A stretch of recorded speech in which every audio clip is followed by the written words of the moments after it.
Assalamualaikum warahmatullahi wabarakatuh. Ternyata tadi lupa belum dicolokkan kabelnya. Oke, kita ulang lagi. Aduh, diulang lagi. Ketemu lagi dengan saya Roni Nirkoi, dan ini adalah baca buku bagian ke-16.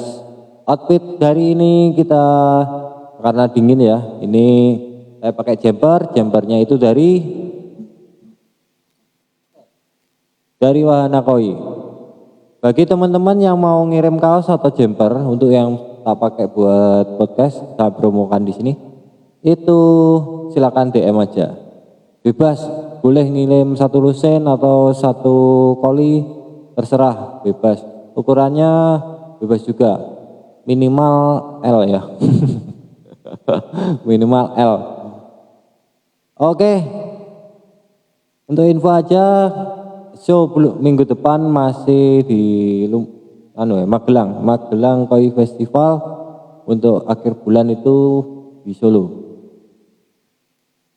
Oke, Magelang ini kayaknya bakal rame ya festival ini, karena beberapa vet sudah masuk booking. Oke, kita lanjut bacanya.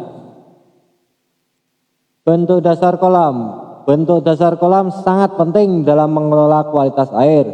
Yang penting adalah mengalirnya kotoran seperti feses koi dan sisa pakan keluar kolam secepat mungkin.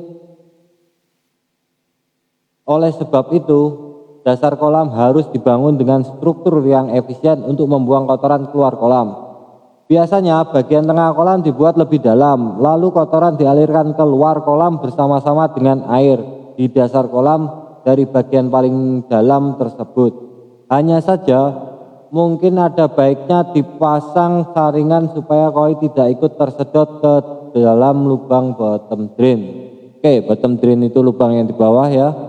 Yang ada di kolam itu di bawah itu adalah bottom drain. Biasanya ini ditutup dengan batu ya, batu itu cekung kayak gini, kalau enggak pakai lemper, kalau enggak pakai dicetak itu pakai wajan ya, modelnya kayak wajan gitu. Itu buat ini masuknya biar saringan biar enggak masuk ke bottom drain ikannya. Itu kalau sekarang banyak variasinya, bisa pakai yang saringan pipa kayak gitu ya. Yang biasanya sih bottom drain itu ada 3 dim ya. 3 in, 2,5 in, ada 4 in. Ya tergantung pipanya. Oke, settlement chamber. Di dasar kolam terkumpul feses koi dan sisa makanan. Tapi kadangkala ada juga daun-daunan yang jatuh. Maka pertama-tama untuk menghilangkan dan mengendapkan partikel-partikel padat ini, dipasanglah settlement chamber. Dengan mengendapkan partikel padat memakai settlement chamber, maka beban kerja pada bak filter sesudahnya dapat dibuat lebih ringan. Akhir-akhir ini telah dipergunakan konsep pusaran air atau vortex sebagai metode untuk mengendapkan kotoran secara efektif. Selain itu, di Eropa juga telah dikembangkan instalasi yang disebut drum filter. Semua instalasi ini akan dijelaskan dengan rinci pada artikel macam-macam instalasi filter. Oke, drum filter ini terkenal juga dengan nama RDF. Apa itu R-nya ya? Rotary drum filter apa gitu ya? Itu yang saya tahu sebatas bikinannya Om David Pupu itu bagus. Itu. Ini sepengetahuan saya ya, saya bukan di Indonesia ya. Karena memang dia itu riset buat drum filternya itu ulik ya. Oke. Air kolam, umumnya air kolam memakai ledeng atau air tanah. Ada pula kolam yang memakai air jernih dari mata air gunung di daerah pegunungan. Tapi ini bukan suatu masalah yang berarti.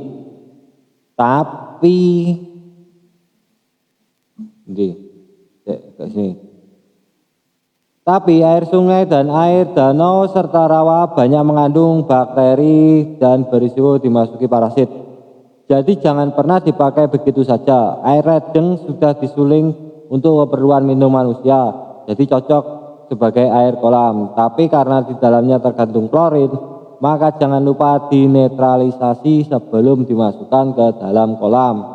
Selain itu, jika kolamnya besar, maka kesulitannya adalah biaya rekening air yang cukup besar. Air tanah memang murah dari segi biaya, tapi ada pula yang kualitas airnya tidak cocok untuk budidaya koi.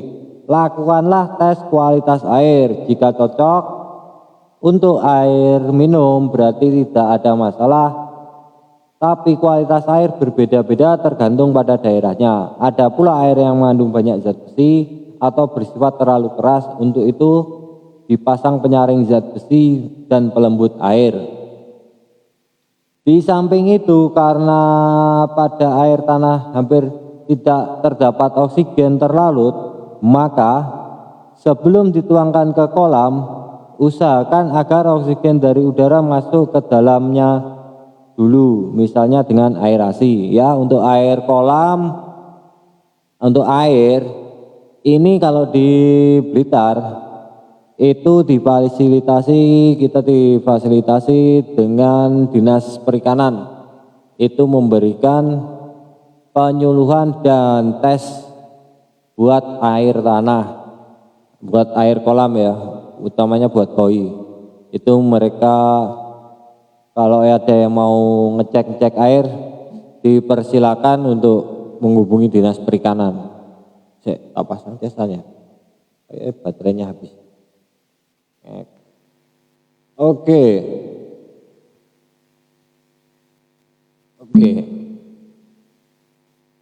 Silakan, mungkin ya di daerah lain bisa coba ke Dinas Perikanan itu apakah mereka mendukung juga atau gimana, mestinya ada sih. Ada juga yang swasta yang punya alat-alat seperti itu, dia punya kemampuan, capability buat ngetes itu. Ada lab mereka itu yang sudah recommended. Oke. Penghilang bau alkali pada semen. Pada waktu membuat kolam hias, hampir seluruh bodi bak dibuat dari bata dan cor-coran, lalu dilapisi dengan mortar. Mortar dicampur dengan bahan waterproof supaya dapat mencegah pembesaran air. Lalu disarankan agar di atas mortar itu diberi cat waterproof sekali lagi. Dampak yang pertama yaitu mencegah kebocoran dari mortar, yaitu yang satu lagi yaitu mencegah penurunan fungsi mortar itu sendiri setelah pemakaian bertahun-tahun. Selain itu, bahan waterproof dan cat waterproof juga mempunyai efek mencegah larutan unsur alkali kuat yang terdapat dalam semen masuk ke dalam kolam. Jadi kalau memakai bahan waterproof sesuai ketentuan, maka penghilang bau alkali tidak diperlukan. Oke, untuk menghilangkan bau alkali untuk kolam baru itu kalau di sini itu pakai gedebok ya. Pakai gedebok, rendeman gedebok itu. Nggak tahu rumus kimianya gimana, tapi yang dipakai ya itu. Gimana ya? Jadi gedebok itu adalah pohon pisang. Pohon pisang dicacat, dimasukkan ke kolam, itu direndam sampai busuk, setelah itu diangkat, dibuang. Itu. Mungkin kurang lebih kalau rendam itu bisa sampai 2 minggu ya. Itu untuk menghilangkan bau alkalinya yang karena semen itu. Karena kebanyakan nggak pakai waterproof ya. Kalau buat kolam-kolam ini ya, kolam-kolam karantina setelah pasca panen itu. Oke, macam-macam instalasi filter. Di sini akan dijelaskan lebih dahulu masing-masing sistem filtrasi yang dipakai pada berbagai jenis ukuran dan kuantitas air kolam. Wow, masuk. Ini besok aja. Jadi macam-macam instalasi filter kita bahas besok aja sampai berapa? Ini ada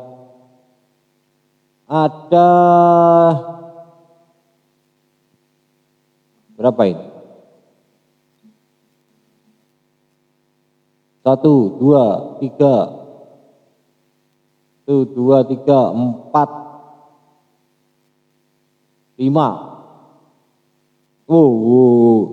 Ada 5 ya. Ada 5 bagian ini, besok kita bahas masalah ini. kita baca masalah instalasi filter. Oke, silakan kalau ada masukan, ada komen, silakan tulis di kolom komentar di tempatnya. Oke, bagi yang belum follow, silakan follow. Bagi yang like, silakan like. Oke, silakan kirim-kirim bintangnya yang banyak. Hai. Oke, Bolo. Terima kasih semuanya sudah mengikuti sampai akhir dari live ini. Oke, kita ketemu lagi insya Allah besok. Wassalamualaikum warahmatullahi wabarakatuh. Salam gembredek. Ahai.